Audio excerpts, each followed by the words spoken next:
दोस्तों नमस्कार। जुलाई 2026 के पहले पार्ट में आप सभी लोगों का स्वागत है। जून उड़ चुकी है, जुलाई के महीने में स्वागत है। 24 जुलाई को अपना बर्थडे भी आने वाला है, धुआं मचा देंगे साहब। पहली खबर देखते हैं जुलाई की। पहली खबर जुलाई की बढ़िया खबर है, पुरस्कार से रिलेटेड। अंतर्राष्ट्रीय बुकर पुरस्कार आपने सुना होगा दोस्तों, सुना है कि नहीं सुना? अंतर्राष्ट्रीय बुकर पुरस्कार, भाई साहब मजा आ गया। क्यों मजा आ गया? जुलाई महीने की पहली खबर ऐसी है कि सुन के इतना अच्छा लगेगा आप लोगों को।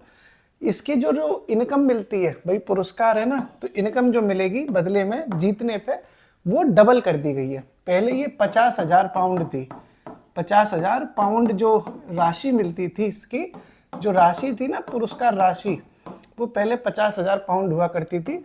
अब ये दोगुनी कर दी गई है, और दोगुनी करके कितनी हो गई है? 1,00,000 पाउंड हो गई है। ठीक है, यानी पहली खबर आपने ये समझ ली कि अंतर्राष्ट्रीय बुकर पुरस्कार की जो राशि है भाई साहब डबल हो गई। मजा आ गया। तो एक तो आपने ये समझ लिया।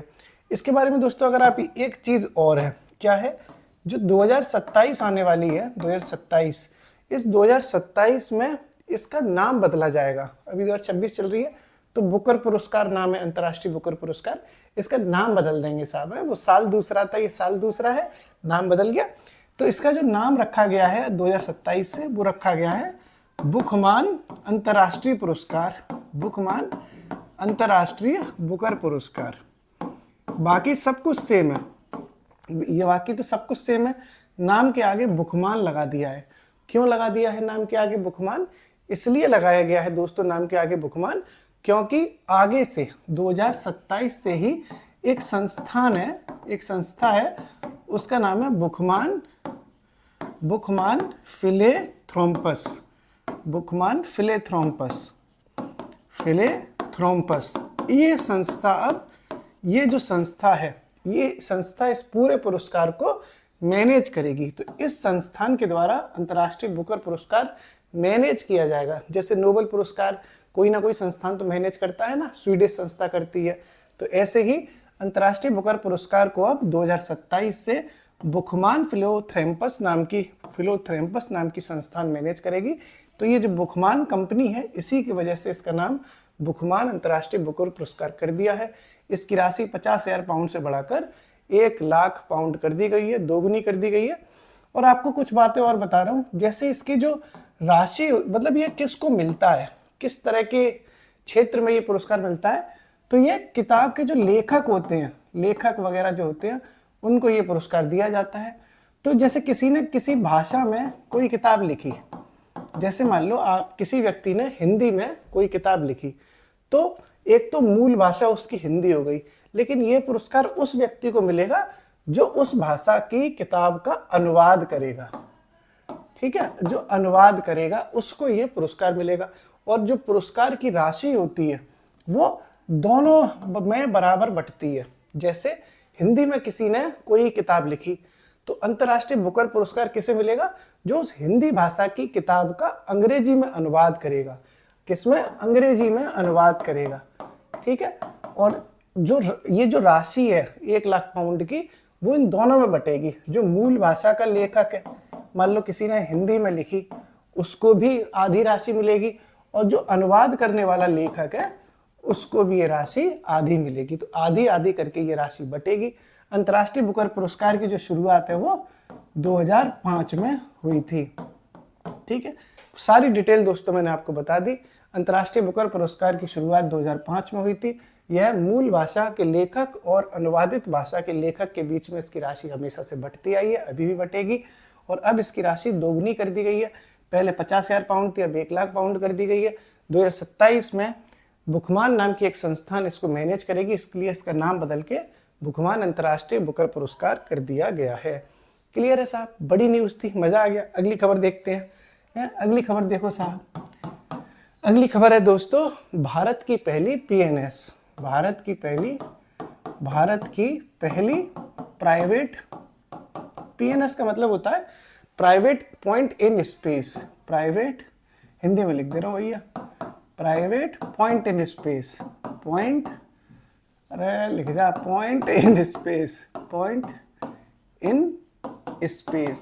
ये क्या चीज है? पीएनएस कहते हैं इसको, पीएनएस।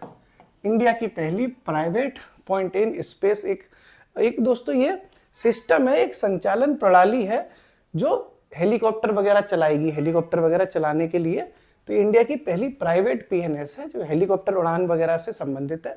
और ये दोस्तों खोली गई है पहली, ये खुली है आपकी आंध्र प्रदेश में। आंध्र प्रदेश में एक उदावली नाम की एक जगह है, उदावली कहते हैं उसे, उदावली नाम की एक जगह है, हेलीपैड है उदावली में, हेलीपोर्ट है वहाँ का, उदावली हेलीपोर्ट नाम है उसका, आंध्र प्रदेश में है ये, वहाँ पर ये खोली गई है। भारत की पहली पीएनएस यानी प्राइवेट पॉइंट इन स्पेस प्रणाली कहाँ खोली गई है? उदावली हेलीपैड आंध्र प्रदेश में पड़ता है ये, वहाँ खोली गई है। ये दोस्तों सैटेलाइट बेस्ड है। जो सैटेलाइट होता है, यार मैं हिंदी में लिख दे रहा हूँ भैया, उपग्रह समझ लो, उपग्रह आधारित प्रणाली है, उपग्रह आधारित प्रणाली है, ठीक है, उपग्रह आधारित हेलीकॉप्टर प्रणाली, उपग्रह आधारित हेलीकॉप्टर प्रणाली है ये, क्लियर है। तो भारत की पहली प्राइवेट पॉइंट इन स्पेस कहाँ लग जाएगी? उदावली हेलीपोर्ट है आंध्र प्रदेश में, वहाँ लग जाएगी और ये उपग्रह आधारित हेलीकॉप्टर प्रणाली है, ठीक है साहब। अगली खबर की तरफ देखते हैं। अगली खबर साहब मैं आपको बताऊं उससे पहले बहुत मजेदार बात यह है कि सावन का महीना आने वाला है साहब। है सावन का महीना, मतलब लड़कियों के लिए बहुत खूबसूरत महीना होता है, वो व्रत रखती हैं। आप जानते ही होंगे सावन के सोमवार रखे जाते हैं व्रत। लड़कियां व्रत इसलिए रखती हैं क्योंकि साहब उन्हें बढ़िया सा कोई हैंडसम सा पति मिले। सावन के सोमवार भगवान शिव जी की आराधना चलेगी, आहा, एक अलग ही उत्साह होता है साहब। और लड़कों के लिए भी है, कुछ लड़के भी व्रत रख लेते हैं सावन के सोमवार के, ताकि कम से कम उन्हें एक जिंदा लड़की मिल सके कि नहीं। मतलब लड़कियां इसलिए रखती हैं ताकि उन्हें हैंडसम दूल्हा मिले, और लड़के इसलिए रख लेते हैं कि कम से कम एक ऐसी दुल्हन मिले जो जिंदा हो। नहीं तो बेचारे बेरोजगार लड़कों को तो लड़की मिल जाए, यही बहुत बड़ी बात है। तो साहब समझ ही रहे हो, मेरे पापा मुझसे कहते थे कि तुम्हें तो कोई जिंदा लड़की मिल जाए यही बहुत बड़ी बात है। लेकिन मैंने मतलब अच्छी अपनी पर्सनल क्या बताऊँ, आओ चलो, अच्छी दुल्हन प्राप्त करने का सौभाग्य मिला है मुझे कि नहीं। अगली देखते हैं, सतत विकास अगला देखते हैं जो न्यूज है, सतत विकास लक्ष्य रिपोर्ट, सतत विकास लक्ष्य रिपोर्ट 2026, ठीक है साहब। ये क्या चीज़ है सतत विकास लक्ष्य रिपोर्ट 2026? तो सीधी सीधी बात है, एक रिपोर्ट है जो किसी के द्वारा जारी की जाएगी। तो कौन जारी करेगा? सीधी यार सतत विकास से संबंधित है, सस्टेनेबल डेवलपमेंट। तो UNSDSN के द्वारा ये जारी हुई है, UNSDSN के द्वारा जारी हो गई। UNSDSN का मतलब United nation sustainable development solution network. ये एक United nation sustainable development solution network एक संस्थान है, यूनाइटेड नेशंस का संस्थान है, उसके द्वारा ये हर साल रिपोर्ट जारी होती है। सस्टेनेबल डेवलपमेंट मतलब सतत विकास रिपोर्ट है, ये जारी हो गई साहब। ये कहाँ पर जारी हुई है, किस जगह जारी हुई है? तो दोस्तों एक सतत विकास से ही संबंधित एक सम्मेलन चल रहा था, सतत विकास सम्मेलन चल रहा था, और ये सम्मेलन चल रहा था आपका हैम्बर्ग में। हैम्बर्ग एक जगह है जर्मनी में, हैम्बर्ग में ये चल रहा था। हैम्बर्ग जर्मनी का ही शहर है, ठीक है, वहाँ पर ये चल रहा था साहब। उसी के दौरान ये पूरी रिपोर्ट जारी हो गई। और इसी रिपोर्ट में दोस्तों अब भारत की रैंक भी आपको देखनी पड़ेगी। जो भारत की रैंक आई है वो आई है दोस्तों 94। कितनी आई है? 94। और अगर बात की जाए भारत के स्कोर की, तो स्कोर है भारत का 68.3। कितना है? 68.3। तो इंडिया की जो रैंकिंग आई है वो आई है 94, इंडिया का जो स्कोर आया है वो 68.3 स्कोर आया है। अगर बात की जाए दोस्तों वैश्विक औसत स्कोर की, पूरी दुनिया का एवरेज स्कोर कितना है? वैश्विक औसत स्कोर की अगर बात की जाए तो पूरे दुनिया का जो एवरेज है वो 65 है। क्या है? 65। इसमें कुछ चीज़ें और भी जाननी है आपको। क्या जाननी है? आपको जानना है दोस्तों जैसे नंबर 1 पे कौन है और आखिरी नंबर किसका है। तो 1 पे तो दोस्तों हमेशा ऐसे चीज़ों में फिनलैंड रहता है, सभी जानते हैं। अच्छा, आपको अगर ना आता हो तो फिनलैंड जो है ज़्यादातर चीज़ों में नंबर 1 है। अगर बात की जाए लास्ट की कि आखिरी कौन है, तो इसमें दक्षिणी सूडान देश आखिरी है जो कि 169वें नंबर पे है, 169वें नंबर पे। तो ये पूरा जो न्यूज़ ये है कि सतत विकास लक्ष्य रिपोर्ट जो है जारी हुई, UNSDSN ने ये जारी की है। सतत विकास सम्मेलन चल रहा था हैम्बर्ग में, जर्मनी में, वहां पर ये रिपोर्ट जारी की गई। इंडिया की रैंकिंग कितनी है साहब? 94, और इंडिया का स्कोर कितना है? 68.3, और पूरी दुनिया का एवरेज कितना है? 65। तो अगर ऐसा स्टेटमेंट आए कि पूरी दुनिया के औसत से भारत का स्कोर, वो भारत का जो स्कोर है वो ज़्यादा है, तो बिल्कुल ज़्यादा है। तो इस तरह के स्टेटमेंट आ जाएंगे तो कर लोगे। दुनिया का औसत स्कोर 65 है, इंडिया का स्कोर 68.3 है, तो आप समझ गए। नंबर 1 पे दोस्तों फिनलैंड है, और आखिरी पे दक्षिणी सूडान है जो कि 169वें नंबर पे है। क्लियर है साहब? सावन वाली बात सही कही कि नहीं कही मैंने? बिल्कुल। सावन का महीना मुझे खूब रुलाए। तो अगला देखते हैं न्यूज़। अगली दोस्तों जो न्यूज़ है वो है 29वां, हाल ही में 29वां राष्ट्रीय ई गवर्नेंस सम्मेलन हुआ है। राष्ट्रीय ई गवर्नेंस सम्मेलन, ये मैंने जून में भी कराया था आपको कि ये सम्मेलन जयपुर में हुआ, और ये मतलब जयपुर में होने की घोषणा हुई थी, ये मैंने जून में आपको बता दिया था। अब ये हो चुका है, और इसकी दोस्तों थोड़ा सा डेट इम्पोर्टेंट है। ये पहली बात तो ये जयपुर में हुआ, और जयपुर कहाँ है? महाराष्ट्र में है। जयपुर हुआ है, जयपुर पड़ता राजस्थान में। इसकी डेट इम्पोर्टेंट है, ये 1 और 2 जुलाई 2026 को हुआ है। 1 और 2 जुलाई 2026 को 29वां राष्ट्रीय ई गवर्नेंस सम्मेलन हो गया। कहाँ हो गया? Jaipur, Rajasthan. Pink city, pink pink है, pink lips, pinky girls, pink lips खूब चलता है, तो ये पिंक सिटी में है। बहुत खूबसूरत जगह, आप जाइए देख के आइए, आमेर फोर्ट वगैरह, जयपुर बढ़िया शहर। अगली खबर देखते हैं दोस्तों। अगली न्यूज है वो है हिमायत सागर जलाशय। सुर्खियों में रहा है हिमायत सागर जलाशय, हिमायत सागर जलाशय।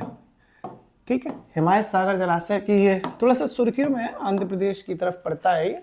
थोड़ा इस पर विवाद था, तो थोड़ा मैं समझा दे रहा हूँ। एक तो ये आपने सुनी होगी मूसी नदी, मूसी नदी सुनी है?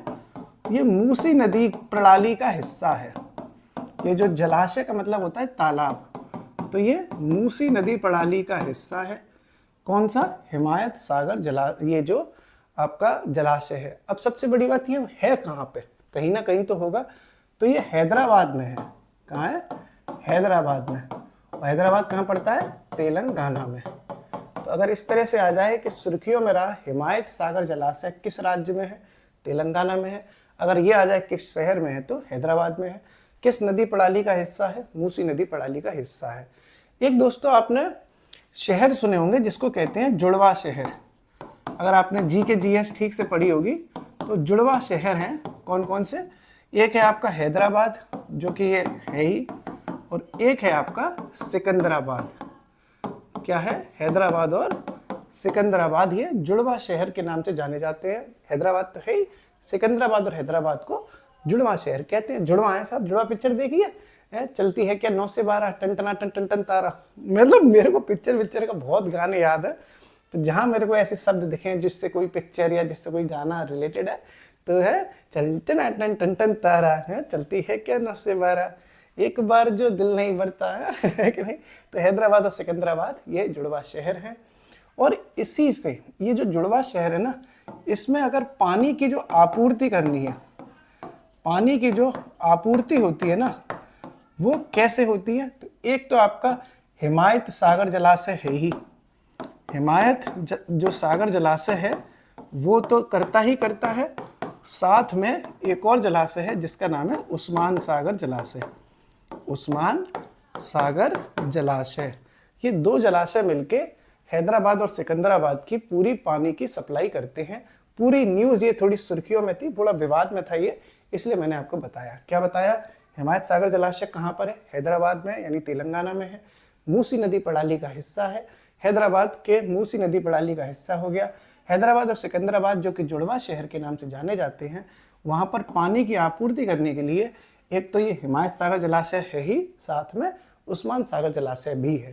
तो ये पूरी न्यूज़ आपने सुन ली, समझ ली, देख ली। अगली न्यूज़ दोस्तों मोस्ट इंपोर्टेंट है, और मुझे पूरा लग रहा है कि PCS परीक्षा तो 2026 की होने वाली है, उसमें ये सवाल जरूर आएगा। लोअर PCS में इसलिए नहीं कह सकते क्योंकि वो ऑफिशियली सिलेबस में 5 सवाल दिए करंट अफेयर्स के।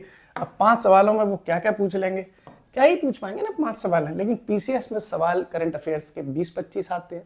तो उसमें ये जो मैं न्यूज़ कराने जा रहा हूँ, तो मुझे पूरी उम्मीद है कि ये न्यूज़ पीसीएस में आने वाली है। मोस्ट इंपोर्टेंट वो है BBG Ramji, BBG Ramji act, BBG Ramji act 2025। बस आप ये हमेशा याद रखना कि ये जो बीबीजी रामजी एक्ट है ना, ये एक्ट 2025 का है। कब का है? 2025 का, ठीक है। और ये लागू हुआ है 2026 में, 1 जुलाई 2026 को ये लागू हुआ, 1 जुलाई 2026 को तो ये लागू हुआ है। यही बस थोड़ा कंफ्यूजन है, तो दूर रखना। एक्ट 2025 का है, लागू 1 जुलाई 2026 को हुआ है। पहले आपने मनरेगा सुनी होगी, सुनी थी मनरेगा, तो ये मनरेगा के स्थान पर शुरू हुआ है, मनरेगा के स्थान पर ये नया लागू हुआ है 1 जुलाई 2026 को।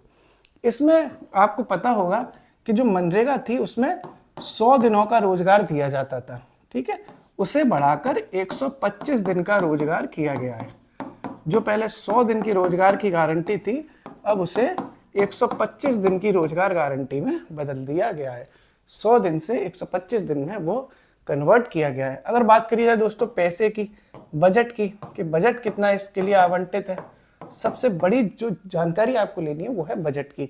इसका बजट है 95,692.31 करोड़ रुपए, 31 करोड़ रुपए। और ये फैक्ट मोस्ट इंपोर्टेंट है, कौन सा?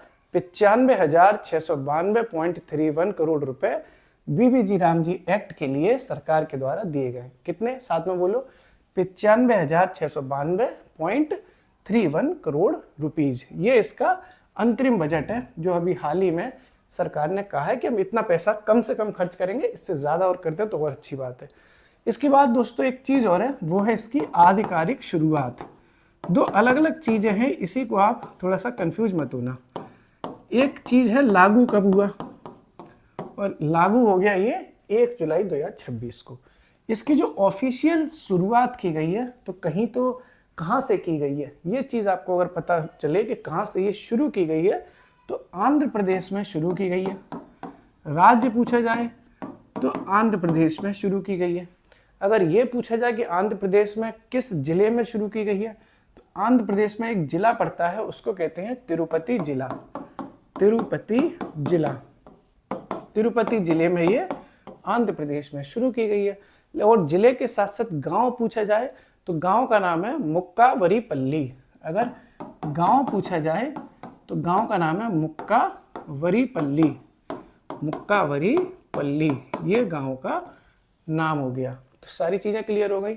ऑफिशियली इसकी जो शुरुआत है वो आंध्र प्रदेश के तिरुपति जिले से गांव मुक्कावरीपल्ली में की गई है। अब आपको एक चीज और है कि ये जो शुरुआत की गई वो किसने की, किस मंत्री ने जाके वहां पर उद्घाटन किया? तो शिवराज सिंह चौहान जो मंत्री हैं, शिवराज सिंह चौहान, वो मंत्री वहां पर पहुंचे। कहां पर? आंध्र प्रदेश में। शिवराज सिंह चौहान साहब द्वारा ये इसकी आधिकारिक शुरुआत की गई। और ये कब गए थे मंत्री जी उद्घाटन करने? तो 2 जुलाई को गए हैं, 2 जुलाई 2026 को मंत्री जी आंध्र प्रदेश पहुंचते हैं, तिरुपति जिला पहुंचते हैं, मुक्कावरली गांव पहुंच जाते हैं, मुक्कावरीपल्ली। कौन से मंत्री हैं? शिवराज सिंह चौहान मंत्री हैं। 2 जुलाई 2026 को पहुंचकर इस पूरे बीबीजी रामजी का उद्घाटन कर देते हैं। अगर बात की जाए दोस्तों, ये जो बीबीजी रामजी है, बीबीजी रामजी, इसकी कोई ना कोई फुल फॉर्म तो होगी। जैसे मनरेगा की भी फुल फॉर्म हुआ करती थी, वैसे बीबीजी रामजी की भी कोई फुल फॉर्म होगी। तो वो फुल फॉर्म भी अगर देख लेते हैं हम लोग, इसकी फुल फॉर्म है विकसित भारत गारंटी, विकसित भारत गारंटी, विकसित भारत गारंटी, विकसित भारत गारंटी फॉर रोजगार एंड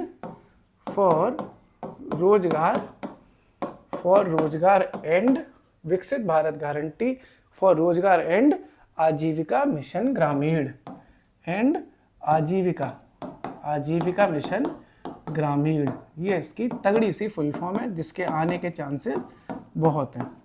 ये ग्रामीण, ओके। तो एक बार फुल फॉर्म साथ में बोलेंगे। बीबीजी रामजी की क्या है?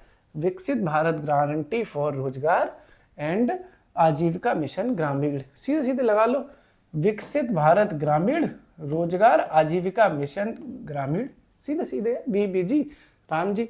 पूरा आपने दोस्तों बीबीजी राम जी समझ लिया। एक बार फिर से देख लेते हैं। बीबीजी राम जी एक्ट 2025 है, एक्ट 2025 है, लागू हुआ 1 जुलाई 2026 को। पहले मनरेगा चलता था, मनरेगा के स्थान पर लागू हो गया। 100 जो दिन का रोजगार था, 100 दिनों का, उसको 125 दिन के रोजगार की गारंटी के साथ बढ़ा दिया गया। अगर बात की जाए बजट की तो कितना 95,692.31 crore rupees. Yes, I am talking in English, I am talking in English. थोड़ा धीरे धीरे सीख जाऊंगा बोलना। तो 95,692.31 करोड़ रुपया एकदम साहब धुआं मचाते हुए उड़ा दिए गए।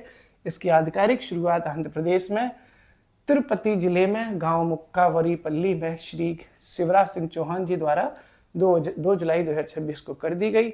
इसकी जो फुल फॉर्म है बीबीजी राम जी की, वो क्या है? विकसित भारत गारंटी फॉर रोजगार एंड आजीविका मिशन ग्रामीण। ठीक है, क्लियर है ना? अगली न्यूज देखते हैं दोस्तों। जो अगली न्यूज है वो है इलेक्ट्रिक मोबाइल पर राष्ट्रीय सम्मेलन। इलेक्ट्रिक मोबाइल पर राष्ट्रीय सम्मेलन। ये इलेक्ट्रिक मोबाइल्स जो हो रहे हैं साहब, मोबाइल मतलब इलेक्ट्रिक मोबाइल, उस पर राष्ट्रीय सम्मेलन आयोजित हुआ है हाल ही में। तो इलेक्ट्रिक मोबाइल पर राष्ट्रीय सम्मेलन हाल ही में हुआ है। तो ये जो सम्मेलन है दोस्तों, वो एसओएचएम जो एक संस्थान है, एसओएचएम जिसको कहते हैं, इसके द्वारा ये सम्मेलन आयोजित किया गया है। और ऐसे सम्मेलन हमेशा मतलब नई दिल्ली में ही होते हैं। तो सिंपल है बिल्कुल। राष्ट्रीय जो इलेक्ट्रिक मोबाइल पर जो राष्ट्रीय सम्मेलन है वो एसओएचएम के द्वारा नई दिल्ली में आयोजित किया गया है। किसके द्वारा? एसओएचएम के द्वारा। कहाँ आयोजित किया गया है? नई दिल्ली में किया गया है। ठीक है, अगली खबर देखते हैं दोस्तों। अगली खबर है, और सब सही चल रहा है? अब कुछ दिनों बाद रक्षाबंधन आएंगे। कई सारे लड़के जो है उन्हें कई सारी पुरानी मोहब्बतों से टकराव उनको मिलेगा। समझे कैसे? जैसे मान लो लड़के जहाँ रह रहे हैं वहाँ उसी मोहल्ले में तमाम लड़कियाँ रहा करती होंगी। लड़कियों की शादी हो गई, वो अपने चली गई ससुराल। अब रक्षाबंधन पे सारी लड़कियाँ अपने घर वापस आएंगी। तो पुराने लड़के जो उस मैदान में अभी भी टिके हुए हैं, तो वो अब देखेंगे कि अच्छा मेरा दिल तुम पे आया था, लेकिन तुम तो चली गई किसी और के साथ। जा बेवफा जा, हमें प्यार नहीं करना है, कोई रूठे यार नू मना ले कि नहीं। तो ऐसा रक्षाबंधन एक ऐसा त्यौहार है जहाँ भाई बहन का प्यार तो मिलता ही मिलता है, बल्कि पुराने आशिकों का भी प्यार मिलता है साहब, है कि नहीं? तो आएगा आएगा, ये भी आएगा। अगली खबर देखते हैं भैया मेरे। अगली खबर है फ्लेमिंगो क्रांति। हाल ही में ये फ्लेमिंगो क्रांति हो गई साहब। काय को हो गई और कहाँ हो गई? तो ये क्रांति इसलिए हुई है, एक देश पड़ता है जिसको कहते हैं अल्बानिया। क्या कहते हैं? अल्बानिया में ये क्रांति हुई है। अल्बानिया में क्यों हुई है? तो वहाँ पर एक रिसोर्ट बनना है, तटीय रिसोर्ट योजना चल रही है। अब मैं भी समझा रहा हूँ ये क्या होता है। इसका विरोध हो रहा है, तटीय रिसोर्ट योजना के विरोध में ये क्रांति हुई है। तटीय रिसोर्ट योजना के विरोध में क्रांति हुई है, फ्लेमिंगो क्रांति।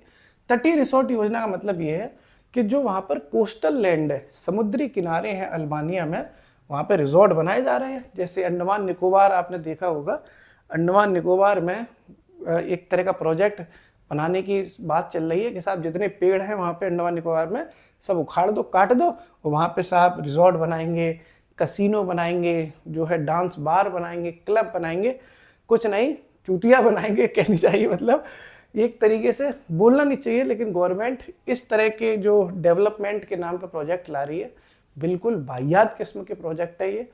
अगर सारे पेड़ उखाड़ के आप वहाँ पर कसिनो बना दोगे तो उसको आप अगर कह रहे हो कि डेवलपमेंट होगा, कुछ नहीं होगा। आपकी सारी जो ऑक्सीजन है ख़त्म भी हो जाएगी, गर्मी वैसे ही ग्लोबल वार्मिंग बढ़ ही रही है।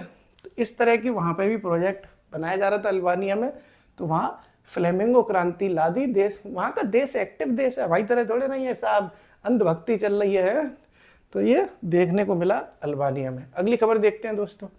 ज़्यादा नहीं बोलूँगा क्योंकि फिर सब अपने अपने, कोई कहेगा कि साहब तुम उस पार्टी को, इस पार्टी को। मैं किसी पार्टी का नहीं हूँ, मैं तो ये बता रहा हूँ कि जो चीज़ सही है वो सही है, जो चीज़ गलत है वो गलत है। सब अच्छे सब बुरे। अगला देखो, अगली न्यूज़ है दोस्तों, भारत की पहली भारत की पहली, अभी जैसे सोनम वांगचुक वाला आपने केस देखा ही होगा, दिल्ली के जंतर मंतर पे वो बेचारे अनशन कर रहे थे और सरकार ने उसने हाईजैक करा लिया, अपहरण करा लिया, किडनैप करा लिया। तो अगर एज ए मतलब एजुकेशनल प्रोवाइडर, भाई हम कोई टीचर वीचर तो नहीं कहते अपने आप को, लेकिन जहाँ हम एजुकेशन प्रोवाइड करा रहे हैं और हम ये बात बोल रहे हैं कि गवर्नमेंट ने ये किया है, तो दो तबके के स्टूडेंट हैं। जो बीजेपी गवर्नमेंट के पक्षधर हैं वो हम पे चढ़ जाएंगे कि तुम ऐसे तुम वैसे, वो कहेगा कि नेहरू जी ने क्या किया था, इसने क्या किया। तो बात ये नहीं है कि नेहरू जी ने क्या किया या अखिलेश यादव क्या कर रहे हैं, राहुल गांधी कर रहे हैं, बीजेपी वाले मोदी जी कर रहे हैं। बात ये है कि जो सही है वो सही होना चाहिए, जो गलत है वो गलत होना चाहिए। ये जो पूरा सोनम वांगचुक को जो उठाया गया और ये जो हड़ताल पे लोकतंत्र की हत्या की जा रही है, निराधार है, गलत है। कोई बोलेगा ही नहीं अगर किसी के खिलाफ। वो सोनम वांगचुक कोई अपने बच्चों के लिए लड़ नहीं रहे, वो तो देश के लिए लड़ रहे हैं। लोग उसमें भी उन्हें भी गलत कह देते हैं। तो भारत की पहली ग्रीनफील्ड एकीकृत, पहली ग्रीनफील्ड एकीकृत, ग्रीनफील्ड एकीकृत, भारत की पहली ग्रीनफील्ड एकीकृत रिफाइनरी रिफाइनरी न्यूज बहुत तगड़ी न्यूज है। रिफाइनरी सह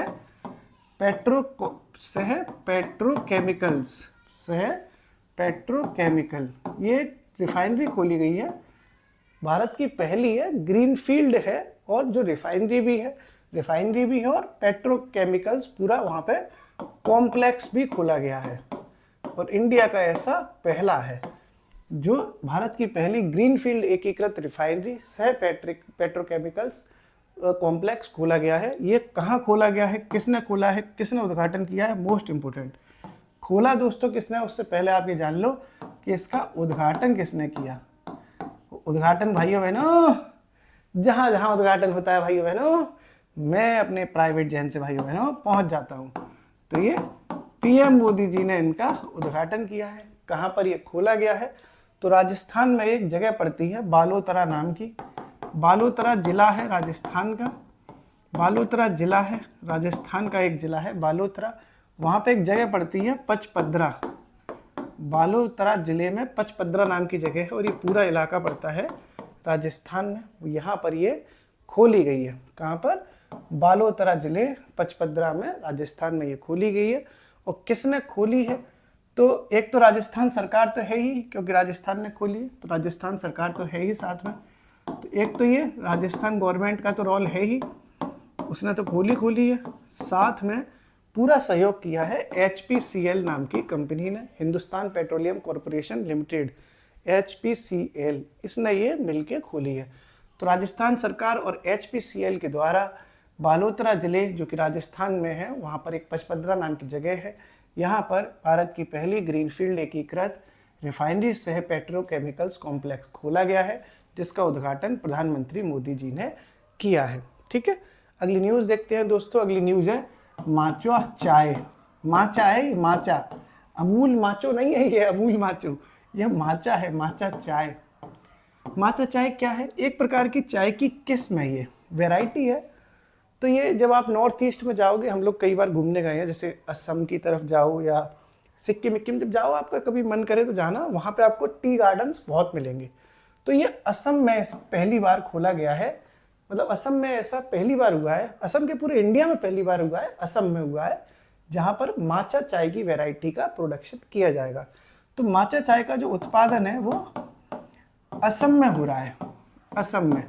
और इसी तरीके से अगर देखा जाए तो असम में तो ये हो रहा है, और भारत में पहली बार इसका उत्पादन हुआ है। भारत में पहली बार उत्पादन अगर किया जा रहा है माचा चाय का, तो वो कहाँ किया जा रहा है, असम में किया जा रहा है।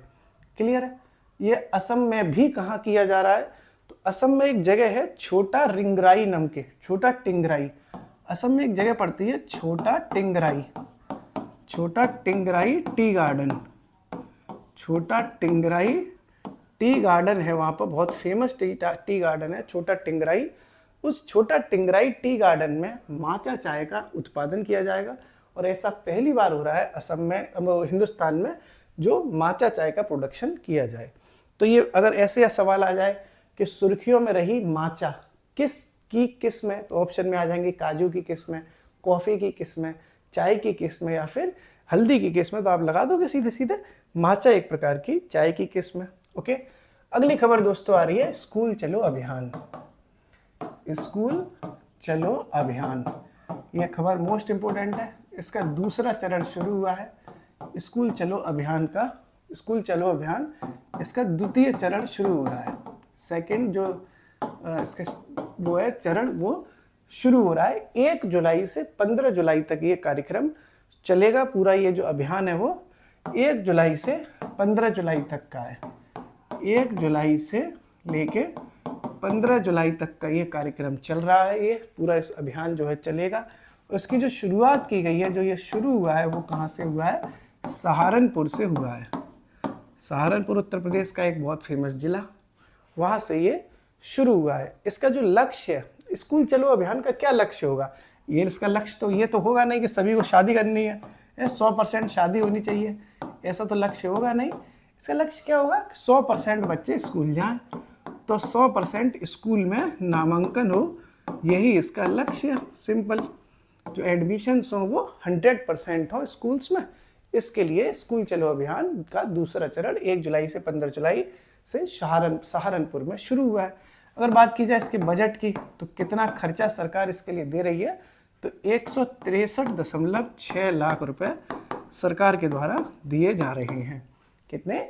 163.6 लाख रुपए सरकार के द्वारा दिए जा रहे हैं। और सब ठीक चल रहा है? मस्त चल रही है दुनिया। लोअर पीसीएस की जब से कट ऑफ आई है तब से लोग जो है आधी मेंटली डिस्टर्ब हो चुके हैं। तो देखो दोस्तों, अगर लोअर पीसीएस को लेके मेरी हमेशा एक बात है, यूपी को लेके, ये मैं बोलता इसलिए ज़्यादा नहीं हूँ कि फिर लोग गलत समझते हैं। इसमें कभी 45 गुना, कभी 60 गुना, कभी 15 गुना, कभी 40 गुना, ये सब जो बुलाया जा रहा है ये नहीं होना चाहिए। एक मार्क्स फिक्स कर दिए जाएं।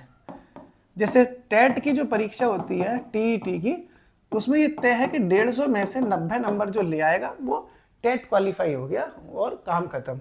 ऐसे ही इसमें मार्क्स कर देने चाहिए पेपर में कि 100 में से साहब 50 नंबर, सबसे बढ़िया कि 50 नंबर लाओ। उसके बाद जितनी वैकेंसी आएंगी पेट से पीईटी जो होती है पेट, एक वो ज़्यादा सही रहेगा। ये गुना वाला चक्कर बड़ा बुरा है, 15 गुना, या फिर इस गुने को फिक्स कर दिया जाए कि एक बार कह दिया 15 गुना तो 15 गुना। ये नहीं 15 गुना के नाम पे आप लेखपाल में 45 गुना बुला लोगे, जूनियर असिस्टेंट में 60 गुना बुला लोगे और लोअर पीसीएस में 39 गुना बना लोगे। ये सब गलत है, बहुत गलत है। इससे हज़ारों लोग बाहर हो गए जो समझ ही नहीं पा रहे पॉइंट नंबर से। बड़ा दुख है ये। अगली खबर देखते हैं दोस्तों, वो है सतकोसिया अभयारण्य। सतकोसिया बाघ अभयारण्य, ये एक टाइगर रिजर्व है, उड़ीसा में है ये। सतकोसिया बाघ अभयारण्य बहुत फेमस, सुर्खियों में रहा है। तो ये कहाँ पर पड़ता है? सतकोसिया पड़ता है दोस्तों उड़ीसा में। कहाँ पे पड़ता है? उड़ीसा में। ठीक है, सतकोसिया बाघ अभयारण्य कहाँ है? उड़ीसा में है। और ये सुर्खियों में इसलिए है कि हाल ही में NTCA, जो नेशनल टाइगर कंजर्वेशन अथॉरिटी है, NTCA ने यह कह दिया है कि इस सतकोसिया बाघ अभयारण्य में भी कई सारे टाइगर्स का पुनर्स्थापन किया जा सकता है। ये बीच में रोक लग गई थी जो हट गई है। तो NTCA ने बाघ पुनर्स्थापन की मंजूरी दी है। बाघ पुनर्स्थापन की मंजूरी मिल गई है यहाँ पे, की मंजूरी। ठीक है, तो NTCA ने बाघ पुनर्स्थापन की मंजूरी हाल ही में किस टाइगर रिजर्व को दी है? सतकोसिया टाइगर रिजर्व को दी है, जो कहाँ पड़ता है? उड़ीसा में पड़ता है। अगली खबर देखते हैं दोस्तों। अगली जो खबर है वो है I2C पनडुब्बी केबल प्रणाली। पनडुब्बी केबल प्रणाली। केबल होती है ना, केबल सबमरीन जो होती है, पनडुब्बी एक प्रणाली शुरू की गई है I2C नाम से। ये जो केबल प्रणाली है दोस्तों, ये सबसे बड़ी चीज आप समझना, सिम यानी कि शॉर्ट में है इसका सिम मतलब सिंगापुर, इंडिया और मलेशिया, ये 3 देश शामिल हैं इसमें। सिम मतलब सिंगापुर, इंडिया और मलेशिया।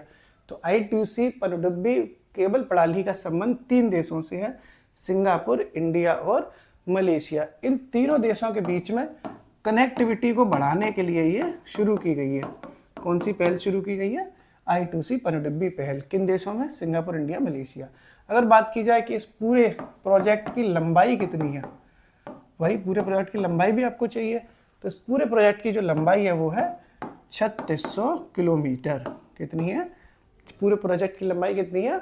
3600 किलोमीटर। तो I2C पनडुब्बी केबल प्रणाली समझ ली।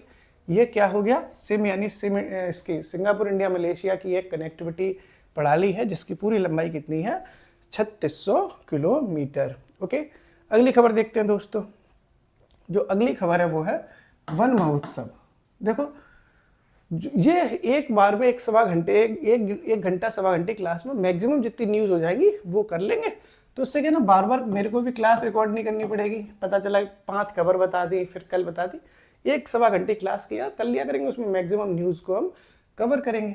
अगली न्यूज़ है दोस्तों वन महोत्सव। जुलाई महीने में एक चीज़ और बतानी है, जितनी कम करंट अफेयर्स हम देते हैं ना उतनी ईजिली कोई और नहीं देता। मेरी क्लासें लंबी इसलिए होती है क्यों मैं बहुत धीरे धीरे समझाता हूँ। एक खबर को 3-3 4-4 बार बोलूँगा तो टाइम तो लगेगा, लेकिन जो मैं इसकी PDF देता हूँ करंट अफेयर्स की, जो मैं पढ़ा रहा हूँ इसी की PDF तो देता हूँ, तो आप PDF देख लो, 15 पेज, 18 पेज, 16 पेज, तो इतने से कम एक महीने की अगर करंट अफेयर्स आपको 16-17 पेज में, 18 पेज में मिल जाती है तो इससे कम नहीं मिल सकती और कहीं पे। आप कोई भी मैगजीन उठा के ले लो, करंट अफेयर्स की क्रॉनिकल मैगजीन आप लेके आओगे, 50 पेज की मैगजीन है जिसमें से आप छांट ही नहीं पाओगे क्या इंपॉर्टेंट है और क्या इंपॉर्टेंट नहीं है। तो आप कई लोग अगर ऐसा सोचते हैं कि ये जो न्यूज़ है ये ज़्यादा है, तो इससे कम अगर आप सोच रहे हो तो गलत सोच रहे हो, और आपको लग रहा है कि ज़्यादा है तो मत करो, और क्या कह सकते हैं। हाल ही में देखो वन महोत्सव शुरू हुआ है। वन महोत्सव दोस्तों 2026 का शुरू हुआ। ये शुरू हुआ है आपका 1 से लेके 7 जुलाई तक। कब?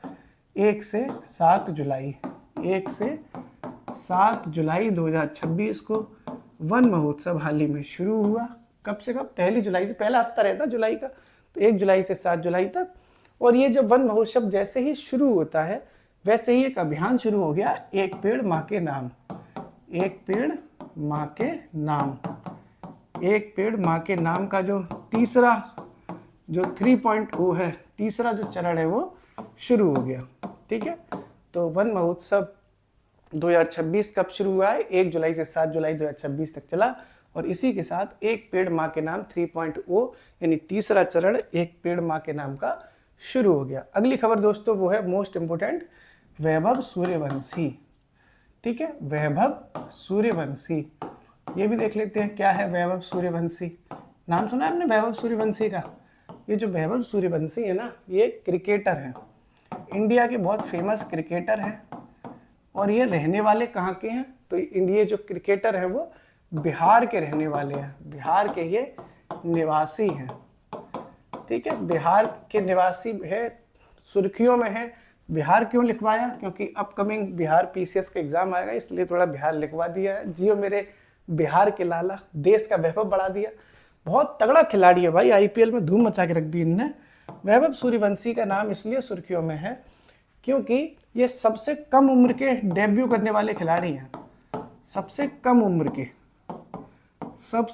उम्र में इंटरनेशनल जो T20 होता है उसमें इन्होंने डेब्यू किया है।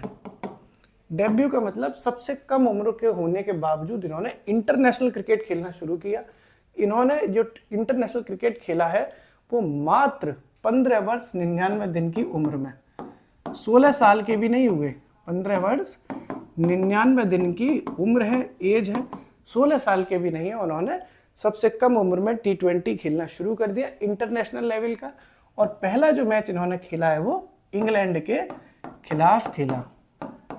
इंग्लैंड के विरुद्ध इन्होंने अपना डेब्यू किया है, इंग्लैंड के खिलाफ किया है।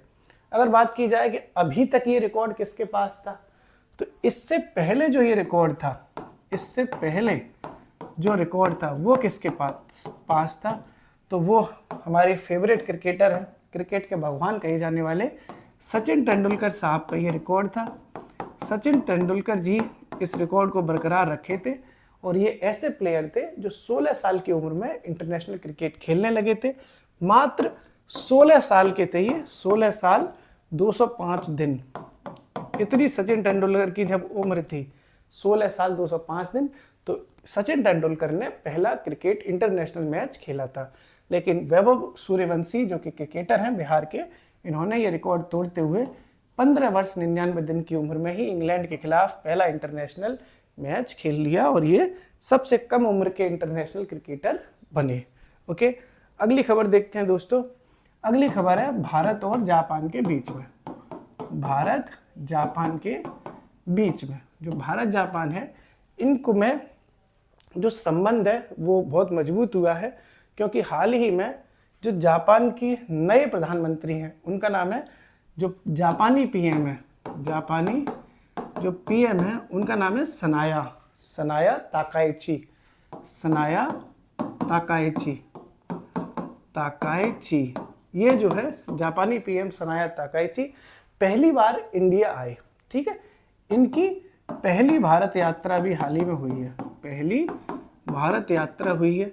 इसलिए इंडिया जापान के संबंध थोड़े मजबूत माने जा रहे हैं कि जापान के प्राइम मिनिस्टर पहली बार साहब इंडिया आ गए। क्या नाम है प्राइम मिनिस्टर का? सनाया ताकाइची। और बात की जाए तो और क्यों इसके संबंध अच्छे हैं, तो हाल ही में 16वां भारत जापान शिखर सम्मेलन भी हो गया। 16वां भारत जापान शिखर सम्मेलन भी इंडिया में हो गया। शिखर सम्मेलन भी इन्होंने कर लिया। जब आए हैं तो काटेंगे एक रात तुम्हारी बस्ती में, घर चाहोगे तो कर लेंगे 2 बात तुम्हारी बस्ती में। तो जब आई गई थी सनाया ताकाइची इंडिया में पहली बार, तो सोचा 16वां भारत जापान शिखर सम्मेलन भी लगे हाथों करवा लेते हैं। तो 2 चीजें हो गई, एक तो पीएम आ भी गई सनाया और 16वां भारत जापान शिखर सम्मेलन भी हो गया। अगली खबर देखते हैं दोस्तों। अगली जो खबर है वो है paleo Indo portal. Paleo India portal, paleo India portal, ये दोस्तों अगली खबर है। पेलियो इंडिया पोर्टल, लो साहब पेलियो इंडिया पोर्टल ये क्या है? तो ये दोस्तों हाल ही में एक पोर्टल है जो जारी किया गया है पर्यावरण मंत्रालय के द्वारा। पर्यावरण मंत्रालय जो इंडिया का है उसके द्वारा जारी किया गया है, पर्यावरण मंत्रालय द्वारा जारी किया गया पोर्टल है। पर्यावरण मंत्रालय द्वारा जारी पोर्टल है, क्या नाम है इसका? पेलियो इंडिया पोर्टल पर्यावरण मंत्रालय ने जारी किया है। और अगर देखा जाए इसका विकास किसने किया, तो ये विकास जो इसका हो रहा है, विकास वो 2 संस्थानों ने मिलकर किया है। इसका जो विकास किया गया है दोस्तों वो किया गया है, एक तो किया है ZSI ने, जूलॉजिकल सर्वे ऑफ इंडिया, जो जूलॉजिकल सर्वे ऑफ इंडिया है वो इसमें शामिल है विकास करने में। और दूसरा है राष्ट्रीय सतत तटीय प्रबंधन केंद्र, राष्ट्रीय सतत तटीय प्रबंधन केंद्र, तटीय प्रबंधन केंद्र, इन दोनों ने मिलकर इसका विकास किया है। किसने?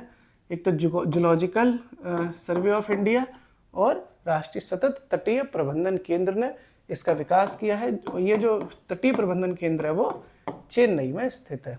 तो अगर पूछा जाए कि सुर्खियों में रहा पेलियो इंडिया पोर्टल किस मंत्रालय ने जारी किया, पर्यावरण मंत्रालय ने जारी कर दिया।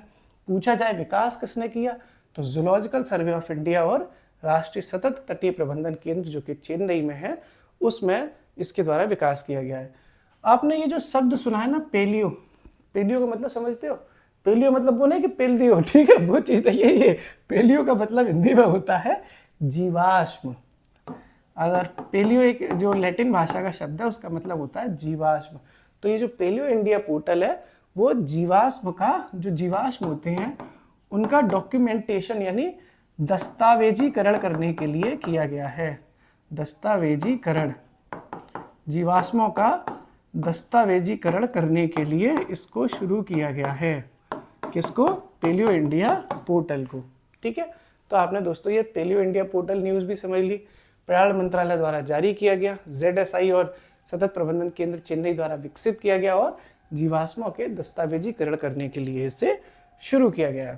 आज की जो आखिरी खबर है, अब 1 घंटा हो गया लगभग, तो आज की जो आखिरी खबर है वो है दोस्तों पशुजन्य युद्ध अभ्यास।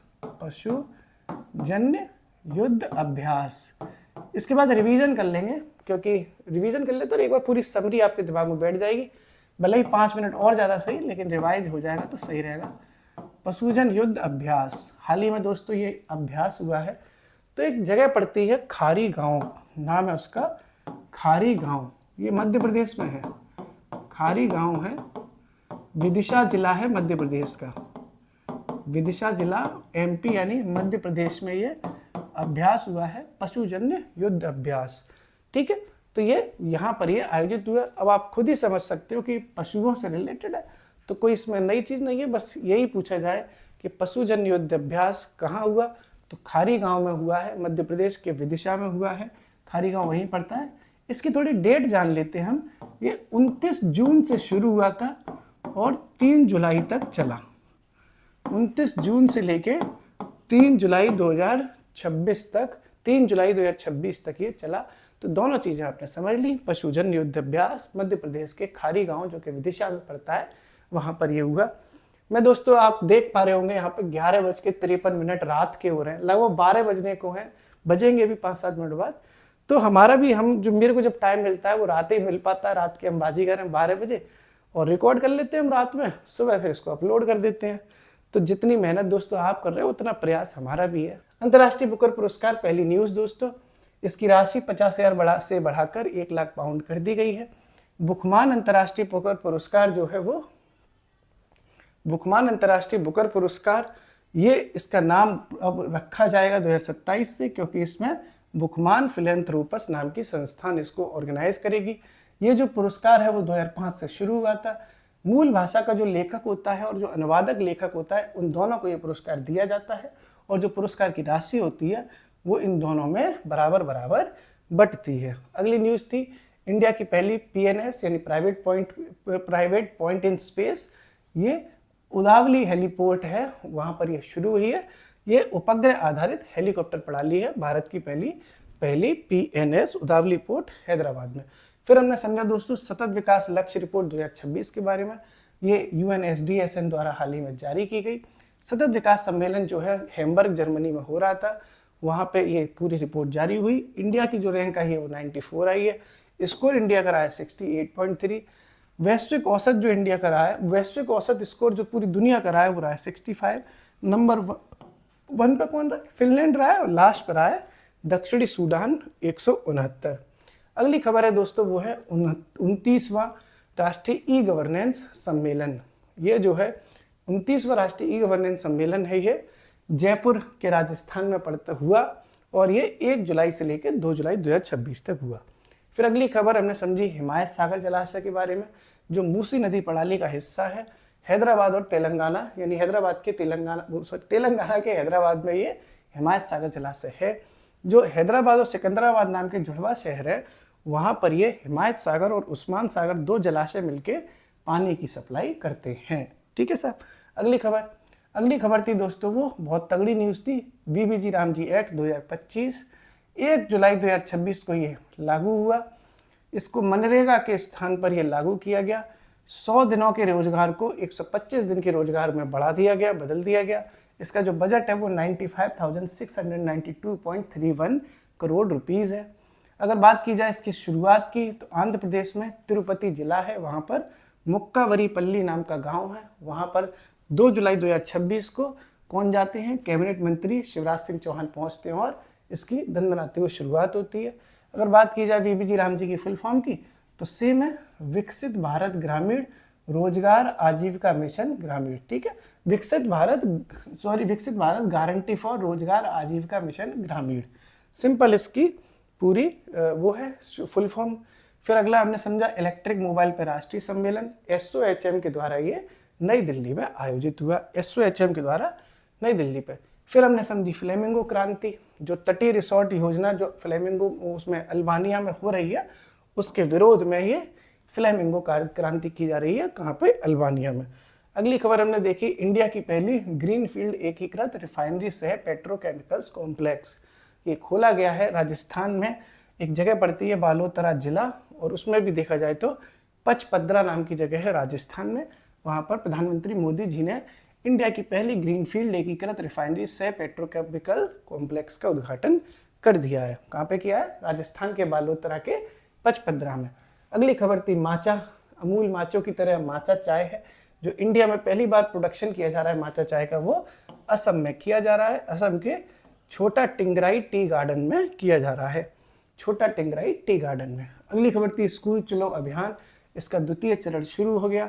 1 जुलाई से 15 जुलाई के बीच में सहारनपुर में ये शुरू हुआ है। और अगर बात की जाए इसके पैसे की तो 163.6 लाख रुपए सरकार के द्वारा दिए गए हैं और कहा गया है कि 100% स्कूल नामांकन का लक्ष्य रखा गया है। ठीक है साहब।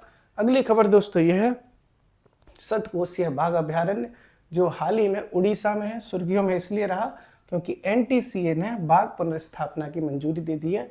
कहाँ पर? सतकोसिया बाघ अभ्यारण्य में।